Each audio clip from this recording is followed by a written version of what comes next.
అప్పుల బాధలు వెంటాడుతున్నాయా? అయితే 6 JVR వారి జాతిరత్నాలు ధరించండి. రైట్, బ్రేకింగ్ న్యూస్ వస్తున్నాం మనం టీవీ స్క్రీన్ పై. నర్సంపేట మాజీ ఎమ్మెల్యే బీఆర్ఎస్ నేత పెద్ది సుదర్శన్ రెడ్డి తీవ్ర అస్వస్థకు గురయ్యారు.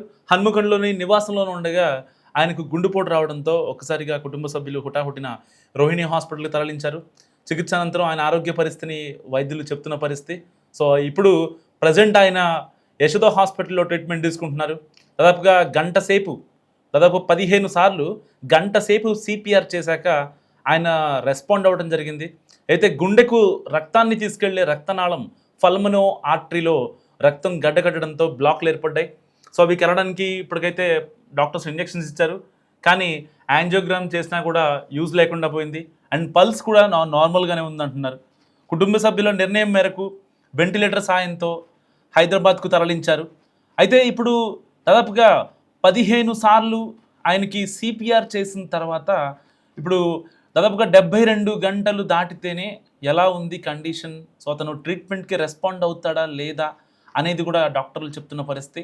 పెద్ది సుదర్శన్ రెడ్డి అస్వస్థకు గురైన విషయం తెలుసుకున్న బీఆర్ఎస్ నేతలు కావచ్చు, ఇటు కేటీఆర్, మాజీ మంత్రి హరీష్ రావు, ఇటు మంత్రి సీతక్క, వీళ్ళంతా హాస్పిటల్ చేరుకుని అతన్ని పరామర్శించారు. ఇటు కేసీఆర్ కూడా సుదర్శన్ రెడ్డి ఆరోగ్య పరిస్థితిని అడిగి తెలుసుకున్నటువంటి పరిస్థితి. సో ఇలాంటి నేపథ్యంలో సిపిఆర్ కనుక వాళ్ళ స్వగ్రామంలో ఎప్పుడైతే ఆయనకి కార్డియాక్ అరెస్ట్ గురయ్యారో ఆ తర్వాత కనుక సిపిఆర్ చేసి ఉండకపోతే అతను నిజంగా అనంతలోకాలకు వెళ్ళిపోయేవారని చెప్పాలి. దాదాపుగా 14 సార్లు ఆయనకి సిపిఆర్ చేసి ప్రాణాలతో నిలబెట్టిన డాక్టర్ మమతారెడ్డి, ఆవిడ గురించి చాలామంది ఇప్పుడు మాట్లాడుకుంటున్న పరిస్థితి, ప్రశంసలు కూడా అందుకుంటున్నారు. జనరల్గా కొంతమంది డాక్టర్లు అంటే రియాక్ట్ అవ్వకపోతే కనుక, హార్ట్ రియాక్ట్ అవ్వకపోతే 2 or 3 సిపిఆర్స్ చేసి ఇంకా కామ్ అయిపోతారు. కానీ గతంలో కూడా ఒక మాజీ ఎమ్మెల్యేని ఈ యొక్క మమతారెడ్డి ఇలాగే సేవ్ చేశారు. ఇప్పుడు పెద్ది సుదర్శన్ రెడ్డిని కూడా మమతారెడ్డి సేవ్ చేశారని చెప్పాలి. ఎందుకంటే గుండె ఒక్కసారిగా ఆగిపోతే కేవలం కొన్ని నిమిషాల్లోనే ప్రాణాపాయం ఏర్పడుతుంది. అలాంటి పరిస్థితిలో డాక్టర్స్ చేసే ప్రతి సెకండ్ ఆ పోరాటం అంతా కూడా ఒక మనిషి జీవితాన్ని తిరిగి తీసుకురాగలదు. తాజాగా బీఆర్ఎస్ సీనియర్ నేత నర్సంపేట మాజీ ఎమ్మెల్యే పెద్ది సుదర్శన్ రెడ్డి విషయంలో ఇదే జరిగింది. తీవ్ర గుండెపోటుతో అపస్మారక స్థితికి చేరుకున్న ఆయన్ను వైద్యులు పట్టుదలతో చేసిన ప్రయత్నాల వల్ల మళ్ళీ ప్రాణాలతో నిలబెట్టగలిగారు. సరిగ్గా ఆదివారం ఉదయం హన్మకొండలోని తన నివాసంలో పెద్ది సుదర్శన్ రెడ్డికి తీవ్రమైన గుండెపోటు వచ్చింది. కుటుంబ సభ్యులు వెంటనే ఆయన్ని రోహిణి హాస్పిటల్కి తీసుకెళ్లారు.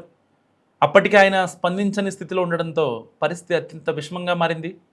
కొంతసేపు ఆయన మరణించారనే వార్తలు కూడా విస్తృతంగా ప్రచారంలోకి వచ్చాయి. అయితే అక్కడే విధుల్లో ఉన్న కార్డియాలజిస్ట్ డాక్టర్ సి మమతారెడ్డి చేతులెత్తేయకుండా చికిత్స చేశారు. గుండె స్పందించే వరకు దాదాపుగా 14 సార్లు సిపిఆర్ నిర్వహించి అత్యవసరమైన చికిత్స కూడా అందించారు. చివరకు ఆయన గుండె రెస్పాండ్ అవ్వడంతో వైద్య బృందం ఒక్కసారిగా ఊపిరి పీల్చుకుంది. ఎప్పుడైతే మమతారెడ్డి ఆ సిపిఆర్ చేసి ప్రాణాలు బతికించారో అక్కడ ఉన్నటువంటి మాజీ మంత్రి హరీష్ రావు సహా చాలామంది డాక్టర్ మమతారెడ్డిని అభినందిస్తూ ఆవిడ సేవలను ప్రశంసించారు. ఇటు కేసీఆర్ కూడా వాళ్ళ కుటుంబ సభ్యులను పరామర్శించారు. సో ఇటు డాక్టర్లతో కోఆర్డినేట్ చేసుకుంటూనే ఇటు గ్రౌండ్ లెవెల్లో హాస్పిటల్ దగ్గర హరీష్ రావు కావచ్చు, ఇటు కేటీఆర్ కావచ్చు, వీళ్ళంతా గ్రౌండ్లోనే ఉంటున్నట్టు పరిస్థితి. వెంటనే అప్డేట్ కేసీఆర్ గారికి చెప్తున్నారట. సో ఇది డాక్టర్ అయితే ఉందో మమతారెడ్డి నిజంగా ఇలాంటి అరుదైన ప్రాణరక్షణలో ఆవిడ అంటే కేవలం పెద్ది సుదర్శన్ రెడ్డికి కాదు, చాలామందికి చేశారు. ఏడాది ఏప్రిల్లో బీజేపీ రాష్ట్ర నాయకుడు, వరంగల్ పశ్చిమ మాజీ ఎమ్మెల్యే మార్దినేని ధర్మారావు గుండె ఆగిపోయిన పరిస్థితిలో వెంటనే హాస్పిటల్కి వెళ్ళారు. అప్పటికే ఆయన గుండె స్పందించకపోవడంతో డాక్టర్ మమతారెడ్డి ఏకంగా 11 సార్లు సిపిఆర్ నిర్వహించి ఆయన ప్రాణాలను కాపాడారు.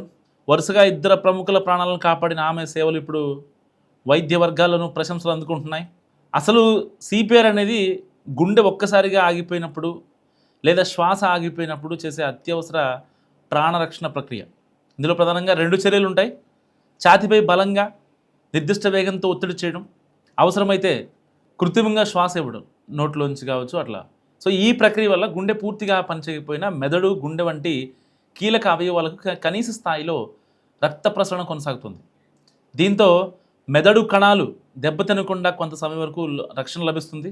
సాధారణంగా గుండె ఆగిపోయిన తర్వాత వైద్యులు 20 నుంచి 30 నిమిషాల వరకు సిపిఆర్ చేస్తారు. ఆ సమయంలో గుండె స్పందించకపోతే పరిస్థితిని బట్టి చికిత్స నిలిపివేయచ్చు. అయితే అన్ని సందర్భాల్లో ఇది నియమం కాదు.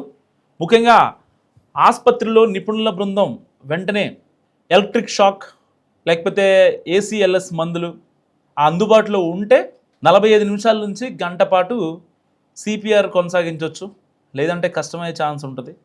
సో గుండె ఆగిపోయిన వెంటనే కనుక మెదడుకు ఆక్సిజన్ సరఫరా ఆగిపోతుంది కాబట్టి 4 నుంచి 6 నిమిషాల తర్వాత మెదడు కణాలు దెబ్బతినే ప్రమాదం ఉంది. కానీ నాణ్యమైన సిపిఆర్ కొనసాగిస్తే ఆ యొక్క బ్లడ్ సర్క్యులేషన్ హార్ట్కి కూడా అందే అవకాశం ఉంటుంది. సో అన్ని వేళ సెట్ అవుద్దా అంటే ప్రతి ఒక్కరూ బతుకుతారా అంటే లేదు. సో సిపిఆర్ ఎంతసేపు చేసినా ప్రతి రోగి కోలుకుంటారని చెప్పలేము. విజయ అవకాశాలు అనేక అంశాలపై ఆధారపడి ఉంటాయి.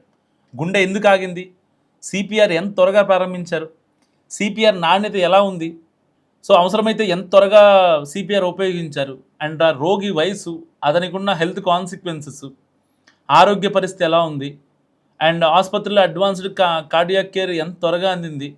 సో ఇలాంటి అంశాలన్నీ కలిసి ఆ యొక్క ఫలితాన్ని ఇస్తాయి. సో ఇప్పుడు మొత్తానికి పెద్ది సుదర్శన్ రెడ్డి అయితే ఆరోగ్య పరిస్థితిపై ఇప్పటికే చాలామంది ఆరా తీస్తున్నారు. ఇటు ప్రభుత్వం కూడా ఆరా తీస్తుంది. ఆయన తిరిగి త్వరగా కోలుకోవాలంటూ చాలామంది ప్రత్యేక పూజలు కూడా చేస్తున్నారు. ఇప్పటికే ప్రభుత్వం తరఫున మంత్రి సీతక్క కూడా అయితే సికింద్రాబాద్లోని యశోద హాస్పిటల్కి వెళ్ళి అతని ఆరోగ్య పరిస్థితిపై ఆరా తీశారు. నిన్న ఆల్రెడీ కేసీఆర్ గారు కూడా అక్కడికి హాస్పిటల్కి రావడం జరిగింది. సో ఎంత ఖర్చు అయినా పర్లేదు, వైద్యానికి కావాల్సిన ఖర్చు మొత్తం నేనే చూసుకుంటా, పెద్ది సుదర్శన్ రెడ్డి బతికి రావాలి అంటే కూడా కేసీఆర్ డాక్టర్కి చెప్పడం జరిగింది ఫోన్లో.